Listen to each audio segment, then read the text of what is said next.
Hi, I'm Beck. I love books and welcome back to my channel. There's a trend going around just now which is bookish propaganda I won't be falling for or will be falling for. And I thought that I would take a few minutes today to just talk you through some of the bookish propaganda that I definitely will not be falling for. People have been doing this online on TikTok, on Instagram. I haven't seen any on YouTube, but perhaps here too. And it's actually been a really fun way of getting to know people who kind of politically align with you with their reading or are similar to you in some way. And I know that it's been lots of fun things people have been saying, but actually there's been some real serious issues that have been brought up in this as well. You know me, I like to go a little bit far. And so I thought that I would start by just reminding you what propaganda is and what propaganda means. Propaganda is information, especially of a biased or misleading nature, and it's usually used to sort of push a political agenda or a point of view onto you. So the things that I have come up with very quickly, because it is very clear to me things that I will not be falling for, are of a political nature, shall we say. So that leads us nicely into my first one. The first bookish propaganda piece of bookish propaganda that I will not be falling for, is reading doesn't always have to be political. Now, I understand, I think, hopefully, with a sort of gentle, nice mind, I understand what I think people mean by this. So when people say this, I think what they mean is every book doesn't have to be about politics. Every book doesn't have to have political landscapes in it. And I, of course, totally agree. Every book definitely does not have to be like that. But reading is a political act in itself. Writers write what they know, and through reading you learn. You'd never know about anything in the world if people hadn't written it down and you didn't know about it. It's how history's told. It's how change has happened throughout the world, and especially just now, if you're a woman. I think it was in the last century still, less than 50% of women were literate worldwide. And there is still a huge proportion of women worldwide that can't read today. Perhaps they don't have education, perhaps they don't have means for education. So the very fact that you can read, especially if you're a woman, is revolutionary in itself. Also, if you are part of a marginalised identity in general, less likely to have global literacy. So if you are reading and if you are taking part in reading communities, which are mostly made up of women and those from marginalised communities or identities, that it's like a revolution. The whole book space that we have now, it's absolutely a political revolution through reading. So the fact that people say reading doesn't have to be political, it just screams misunderstanding to me. You are misunderstanding what people mean by that, I think, because actually it's very, very exciting and very empowering that so many people are reading nowadays. Hopefully that makes sense. So the second bookish propaganda I am definitely not going to be falling for is separate the art from the artist. Now, if somebody has written a book or created something and they're just not really a very nice person, I think that is one thing. Or if they have a viewpoint that doesn't necessarily align with yours, that is also something else. But if there are a lot of people that I see posting about books, and I feel like you have intentional artist blindness or something, because there is a vast amount of information out there about, it's not just a difference of opinions, it's about the fact that by funding, supporting and promoting these writers' work, the money that they earn is going to fund things that are oppressing marginalised groups. What you're posting online is an act of promotion. You don't have to be an influencer to influence. The world has changed. Marketing has changed. People aren't necessarily advertising in the same way. Sometimes there's no need to. If your name is on the lips of lots of people, if your products and books are being promoted, that means that is advertising for you, whether you've asked for it or not.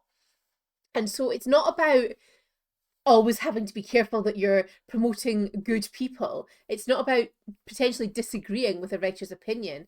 It's about making sure that if you are promoting books, which if you are posting them on social media in a bookish account, you are, that you are comfortable with what that writer stands for. It's about you can post about whatever you want, of course, but if you have to be comfortable with the political views that you are putting across, and if you are, that's absolutely fine. But just be careful and be certain that you are. I personally can't separate the art from the artist, and so if I see you posting about a book that is but written by somebody that I intrinsically know is harming communities, I will not engage with you online, and you have to be very aware that other people may feel like that. Just something that I cannot do and I will not be falling for. The third piece of bookish propaganda that I will not be falling for is writers making a choice to have a lack of diversity in their books. Now, I have heard lots of people say that perhaps they are not comfortable writing a character who is not white as a white person, and they are not comfortable perhaps writing a queer character if they are not queer. And I understand that to a certain extent. You don't want to have your main character from a culture that you have no experience of, for example, but you can have representation in your novel still. That's why sensitivity readers exist. That's why you perhaps work with a team, or with, like, you can put diversity in your book in some way. But if you don't want to do any of those things, surely as a writer you have a body. Surely you have health, be it physical, mental. So surely if you really don't feel comfortable writing about characters who are perhaps queer or perhaps from a different racial background to yourself, you could still have body diversity in your book. You know about bodies because you have one. You will have either impeccable health and therefore can imagine perhaps how it would be if you didn't have that. You might know somebody who has a disability. You don't have to write always from the first person about a lived-in experience, but you can include some form of diversity in your book. Even the most light-hearted, fun books could have a little bit of diversity in them. I am just not falling for the propaganda of books that have absolutely no diversity in them at all and then being popular. I just won't engage with them. I'm just not interested, because life is diverse. Every person in the world is slightly different. So why would anybody want to, I don't know, read or write a book that is not celebrated in? I'm not sure if that makes any sense. It's a bit of a funny one. But if you know what I mean, please do let me know. Okay, the next thing that the next bookish propaganda that I'm definitely not falling for is having multiple editions be published of the same already popular book. I am not a fan of having multiple copies of the same book anyway. I feel like if I have one beautiful copy, that's great. I might, if it's a favourite, I might have a copy that I've read and annotated, but then also a nice copy. I'm not really a multiple copies person, but I respect you if you are. It's not about owning multiple copies necessarily. It's about publishers putting money behind reprints and new covers and marketing and advertising for new editions of books that already sell very well, that are already very popular, instead of putting that money into work by a marginalised author, putting that money into a couple of other books that have no marketing campaigns at all. I feel like, for example, sorry to mention them, but the Night Court editions of the ACOTAR books, who asked for them really? If you are a die-hard fan and you were so excited those books came out, I am very, very sorry. But they did not need an entire reprint of quite a bland and boring cover of a book that already sells incredibly well. They did not need marketing for that either. And don't tell me, are they going to have a summer court edition? Is there a summer court, a spring court, a woodland court? I know I have read the books a long time ago before I realised that I didn't really want to. Are they going to have different editions of these books for the different courts? And they're going to keep publishing them, and you have to catch them all like Pokemon. You have to collect all of these books of all like come on. I'm just not falling for it. I'm not falling for this ridiculous over saturation of one series or one writer. And that's just one example I clung on to. There are lots of other books that are now being released, and there's like 3 different versions of the one book, and there's huge marketing behind them, and there are some writers that are not even getting a spot on a marketing table.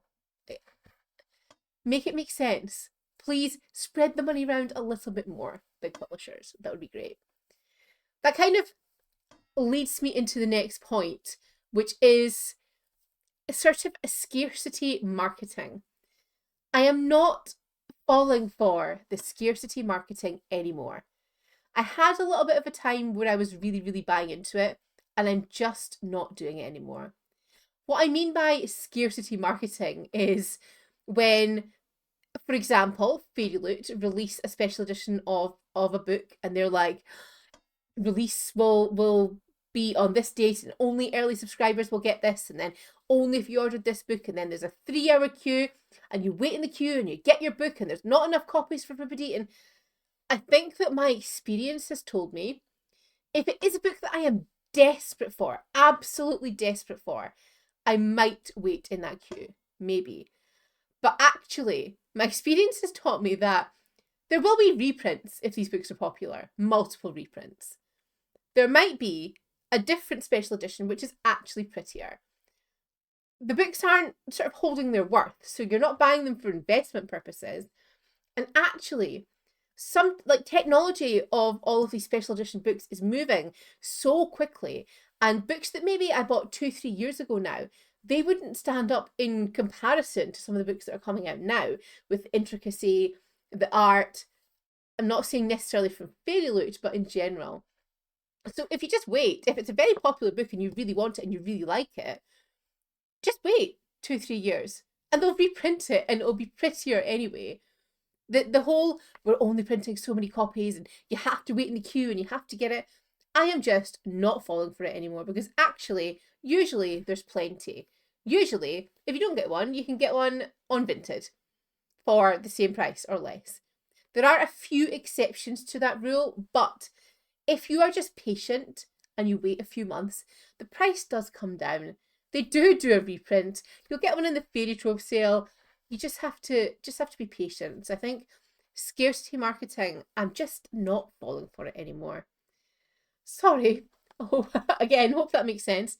Let me see what one I'm on. I should be on 1, 2, 3, 4, 5, 6. This should be my 7th. I think I've got 9 of them. My 7th one is a quick one because I've already spoken about it quite a lot. And that is, audiobooks are not reading.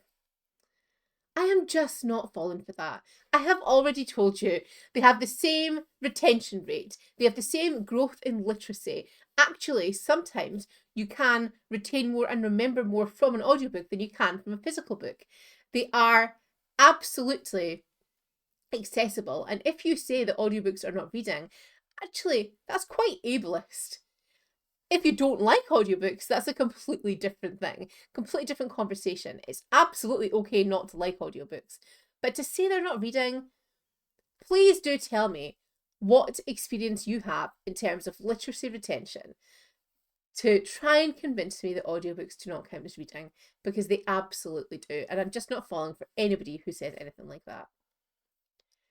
My 8th piece of bookish propaganda that I'm definitely not falling for is when I walk into a shop and the publishers have put huge amounts of money behind 2 or 3 titles and they're everywhere. It makes me less interested by the book, to be honest. So if I walk into, say, Waterstones and they've got an entire front display of a new release book, and then it's on a table over there, and then it's at the back as well, publishers have paid for this shelf placement, which is why these authors make all of this money. It makes me less interested by the book, because I know that book isn't there because necessarily it's amazing. That book is there because the publisher has thrown all of its money behind it, because they've paid for that shelf space. The payment of shelf spaces is a really complicated thing. Certain publishers have certain shelves that are reserved and they can put things on. It depends on the bookshop, obviously. But I'm just so aware of it now since I started looking into it. And I think that because of that, I'm just so much less likely to pick up a book that's there, that's on one of their features or one of their displays. I like a bookshop that curates a selection and it's not part of the funding. So if you go into one of the bigger bookshops that I like, and there'll be a table that the bookshop has put together and it's just translated fiction, for example. Or if I go to one of my favourite bookshops, which is called Category as Books, they have the books all subcategorized into into things that you might be interested in. So like books about I think they've got one that they've just released called like Gaze in the Sun, and there might be lesbian poetry, or there might be, so you go and you choose what you want. Curated displays like that, absolutely. But displays that publishers have just thrown their money behind, it just makes me less likely to buy the book. And that might be my defiance coming in, but it is what it is. Okay, so it's time for the final piece of bookish propaganda that I am just not falling for. And this might be a bit of a controversial one, and it sounds a bit silly, but I genuinely think it is the most ridiculously manipulative political thing that exists in bookish content just now. And that is just simply threads. I'm going to make a bigger video about this next month, but I am just not falling for the propaganda that is threads. If you go on threads, if you open your threads account, it will be just account after account after account going like, looking for bookish girlies who are also into this, this, and this.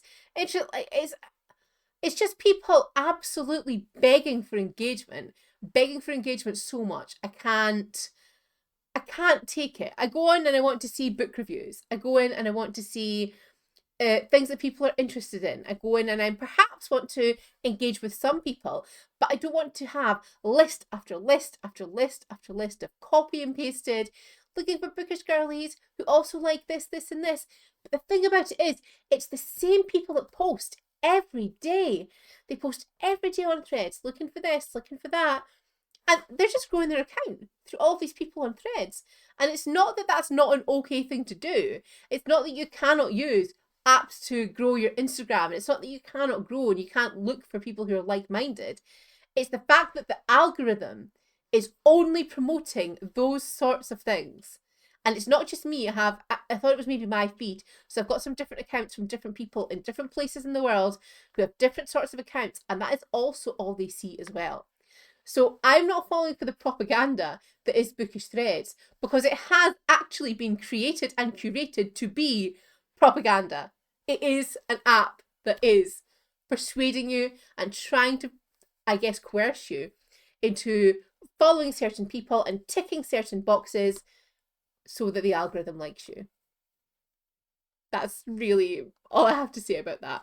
I will do a bit of a deep dive into the issues that I have found with threads in another video. But until then, what are bookish propaganda things that you are not falling for? Please let me know in the comments down below. If you've made it this far, please consider subscribing, and I'll see you next week. Bye!